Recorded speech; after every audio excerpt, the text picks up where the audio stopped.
Gerek yok yavrum ya, gerek yok. Ya, yeterli bu ya. Bu yenisinden sağlam.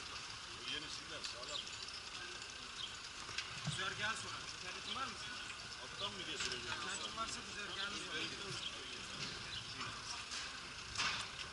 Hah. Tamam. Bizim bile geldi. Ben de yetmiyor sandım.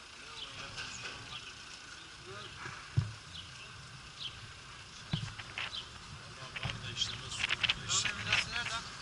Vidası nerede? Şu aşağıda ıslah.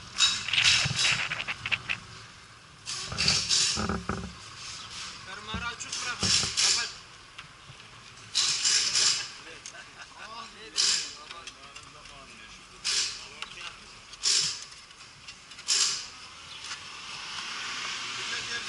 Nasıl gelmiş?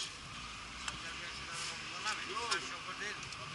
Ana gazı verip atacak. Debriyajına videse takamıyorum da. Debriyajı nasıl? Ben takabiliyor muyum? Hayır sağ sormadım. Sağ. Bu çocuğu. Bu mu? He oğlum takabiliyor muyum? Debriyajsız.